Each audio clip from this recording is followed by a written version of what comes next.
You ever try to make some huge, life-altering change, only to find yourself right back where you started a few weeks later? Yeah, we've all been there. But what if the problem isn't you? What if it's the system you're using? In this explainer, we're going to dig into this really powerful idea that real, lasting success doesn't come from some massive overnight transformation. Nope, it comes from the slow, compounding effect of hundreds of tiny, almost invisible decisions you make every single day. And to really get this, we got to talk about the British professional cycling team. I mean, for a solid 100 years, these guys were, well, they were the definition of mediocre. In over a century of trying, they'd won exactly one Olympic gold medal. Just one. And in the biggest race in their sport, the Tour de France, a British cyclist had never, ever won. Not once in 110 years. It got so bad that one of Europe's top bike makers literally refused to sell them bikes because they were afraid it would hurt their reputation.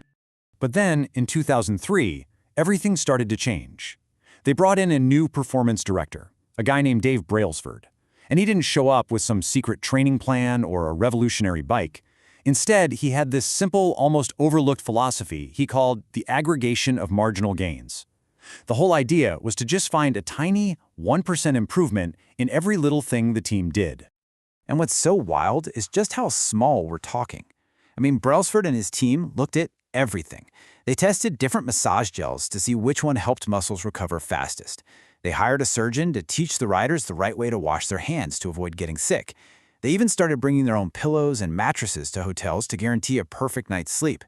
They painted the inside of the team truck white just so they could spot tiny bits of dust that might mess with the bike mechanics. You hear that and you think, come on, that can't possibly matter, right? Well, you'd be wrong. The results were just staggering. In the decade between 2007 and 2017, British cyclists won 178 world championships. They racked up 16 Olympic gold medals at the 2008 and 2012 Games. And they won the Tour de France 5 times. This team that was a total afterthought became an absolute dynasty.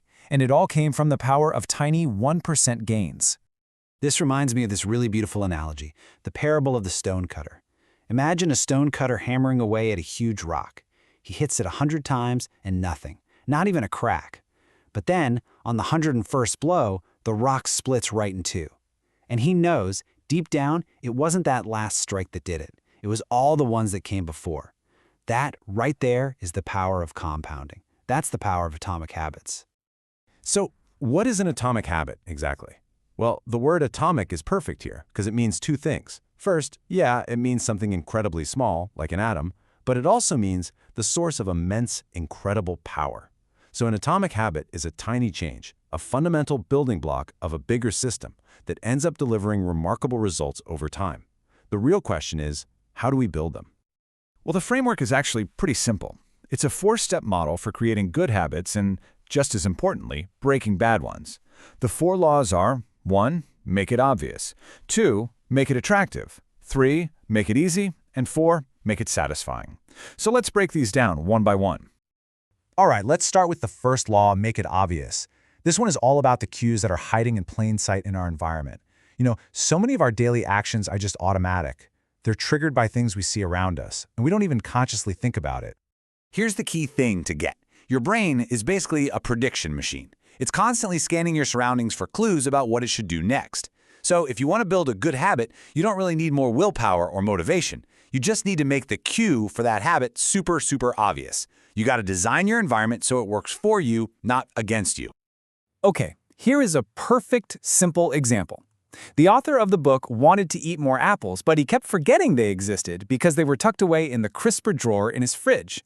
His solution? So simple. He just bought a big fruit bowl and put it right in the middle of the kitchen counter, loaded with apples. They were obvious. And like magic, he started eating several a day. It really is that simple. Out of sight, out of mind. In sight, in mind.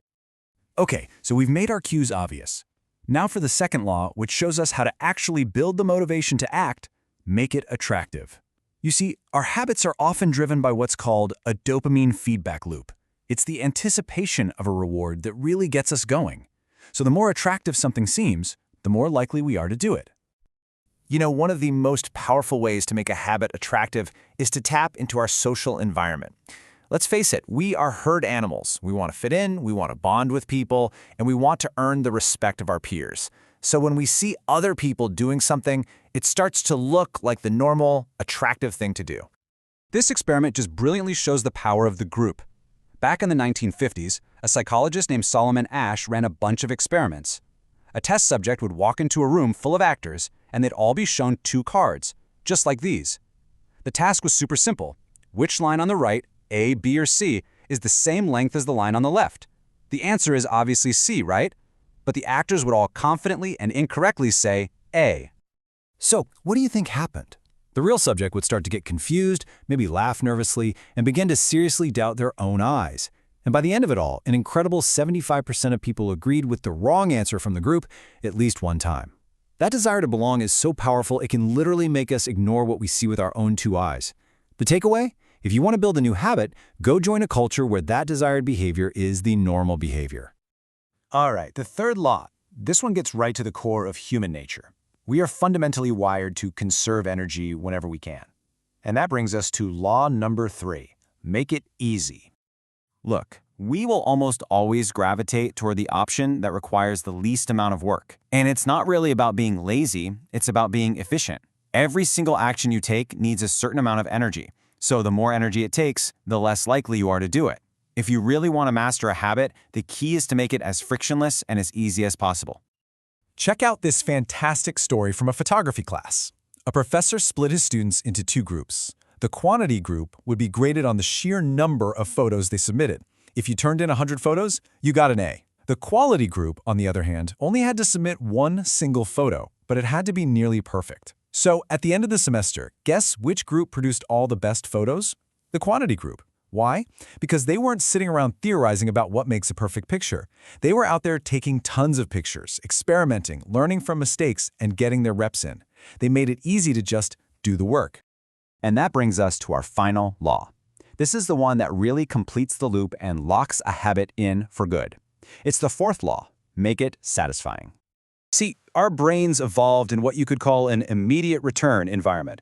Our ancestors were worried about finding food, water, and shelter right now. They weren't exactly planning for retirement. And because of that, our brains are wired to prioritize immediate rewards over long-term ones.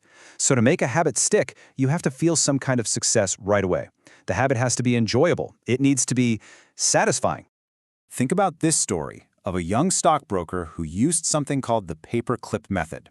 He'd put 2 jars on his desk. One was filled with 120 paper clips, the other was empty. After every single sales call he made, he'd move 1 paper clip from the full jar over to the empty one. It was this simple visual little action that gave him a tiny hit of satisfaction. That immediate, tangible proof of progress is what kept him going and made the really hard work of cold calling feel satisfying. So, let's put this all together. These 4 laws aren't just a list of separate tricks. They are a complete system that works together. Say you want to become a runner. Okay, make it obvious. Put your running shoes right by the front door where you can't miss them. Make it attractive. Find a running group with people you actually enjoy being around. Make it easy. Don't try to run a marathon on day 1. Just start with a 5-minute walk. And finally, make it satisfying. Get a calendar and put a big X on every day you do it. Whatever you do, don't break the chain. Ultimately, your habits are what shape your identity. Every single action you take is like a vote for the type of person you want to become. Now, it doesn't happen overnight. It happens through the aggregation of all these small wins.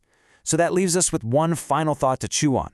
What is the one tiny 1% atomic change you can make today that your future self is going to thank you for?